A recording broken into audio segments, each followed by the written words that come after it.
जय गुरु जी। शुक्राना गुरु जी। सारी संगत को जय गुरु जी। संगत जी, जब भी हम गुरु जी को भोग लगाते हैं, गुरु जी हमेशा भोग खाते हैं, हमेशा अपनी ब्लेसिंग्स देकर जाते हैं, चाहे वो हमें दर्शन देकर ही ब्लेसिंग्स देकर जाएं। जब भी हम गुरु जी को भोग लगाते हैं तो हम हमेशा गुरु जी को यही अरदास करते हैं कि गुरु जी अपने दर्शन दे दो, हमें अपनी ब्लेसिंग्स दे दो, हमें किसी ना किसी तरीके से ये फील करा दो कि आपने इस भोग को स्वीकार कर लिया है। ऐसे ही एक आंटी जी का सत्संग सुनते हैं जिसमें उन्होंने यही बताया है कि उन्होंने जब गुरु जी को भोग लगाया तब गुरु जी ने उनको अपनी प्रेजेंस कैसे फील कराई। संगत जी, ये सत्संग पूरा ज़रूर सुनिएगा। आपको इस सत्संग से बहुत सारे आंसर्स मिलेंगे और आपको ये भी पता चलेगा कि गुरुजी किस तरीके से अपनी प्रेजेंस फील कराते हैं। तो चलिए आंटी जी का दूसरा सत्संग सुनते हैं। जय गुरु जी। शुक्राना गुरु जी। ओम नमः शिवाय। शिव जी सदा सहाय। ओम नमः शिवाय। गुरु जी सदा सहाय। आज मैं एक छोटा सा सत्संग शेयर करना चाहती हूँ कि कैसे गुरु जी हमें फील करवाते हैं कि वो हमारे आसपास ही हैं। तो हुआ ये कि हम लोग क्रिसमस की छुट्टियों में कहीं घूमने गए हुए थे, तो हम नए साल पे अपने घर में नहीं थे। जबकि मुझे वहाँ पे जहाँ पे भी हम घूमने गए थे मुझे फील हुआ कि मैं अपने घर पे नहीं हूँ। नहीं तो नए साल पे मैं हमेशा कुछ मीठा बना के भगवान को भोग जरूर लगाती हूँ 1 जनवरी के दिन।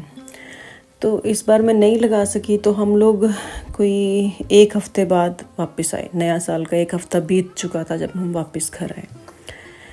तो आते ही मैंने जैसे सामान संभाल के नहा धो के मैंने हलवा बनाया, कड़ा प्रसाद, और मुझे था कि गुरुजी को नए साल पे कड़ा प्रसाद भोग लगाना है। तो मैंने कड़ा प्रसाद बनाया, भोग के लिए रखा, और बस मेरे मन में ये था कि गुरुजी किसी तरह इसको स्वीकार कर लें, क्योंकि मैंने सुना था कई और सत्संग में कि गुरुजी ओम के दर्शन देते हैं। कुछ ना कुछ मतलब स्वीकार करने का आपको हिंट मिल जाता है कि गुरुजी ने स्वीकार कर लिया। तो मैं बैठी रही कड़ा प्रसाद लेके, मैंने थोड़ा सत्संग सुने, गुरुजी का मंत्र जाप साथ में चला लिया। मुझे बस ये था कि गुरुजी किसी तरह मेरा कड़ा प्रसाद भोग लगा लें, जिससे कि एक अंदर से हमें खुशी मिलती है कि चलो नया साल अच्छा रहेगा हमारे लिए। और मैं काफ़ी देर बैठी रही। मुझे अपनी मंदिर जो मैंने घर पे बनाया हुआ है उसकी खिड़की से कई बार बटरफ्लाई के दर्शन हो जाते हैं, बहुत बार। जय गुरु जी, शुक्राना गुरु जी, बहुत बार होते हैं। लेकिन उस दिन बाय चांस कोई बटरफ्लाई मुझे नज़र नहीं आ रही थी। तो बस मैं ऐसे ही, बस जैसे होता है ना कि गुरुजी से हम क्या बोलना शुरू हो जाते हैं कि गुरुजी प्लीज़ मुझे दर्शन दो, प्लीज़ दर्शन दो, मुझे कोई हिंट चाहिए कि आपने मेरा प्रसाद, कड़ा प्रसाद आपने भोग स्वीकार किया है। तो मैं बस आंखें बंद करके बैठी हुई थी, और इतने में क्या हुआ कि जो हमारे मंदिर मैंने एक छोटे से रूम में बनाया हुआ है, उसकी विंडो है। विंडो के बाहर एक छोटी सी जैसे बेबी बटरफ्लाई आके चिपक के बैठ गई उस पर। तो और जब मैंने पहले तो मुझे ऐसे समझ नहीं आया कि वो बटरफ्लाई है, क्योंकि वो इतनी छोटी थी। तो फिर मैंने जब आंखें खोली तो मैंने देखा सामने विंडो पे बटरफ्लाई बैठी हुई है। मुझे बड़ी हैरानी हुई कि उस दिन यहाँ पे मौसम ऐसा था कि कोई बटरफ्लाई नज़र नहीं आ रही थी। तो वो छोटी सी बटरफ्लाई कहाँ से आई मुझे नहीं पता, लेकिन मैं एकदम से मुझे जैसे खुश हो गई कि चलो, बटरफ्लाई का मतलब होता है कि गुरुजी ने दर्शन दिए। और जब मैंने बटरफ्लाई का कलर देखा, मेरे पास गुरुजी की एक जो स्वरूप है, फ़ोटो स्वरूप चोले में, वो है जैसे उन्होंने ब्लैक एंड वाइट कलर का चोला पहना हुआ है, और बटरफ्लाई के कलर बिल्कुल सेम चोले वाले थे। जैसे गुरुजी का चोला है वैसे ही बटरफ्लाई का कलर था।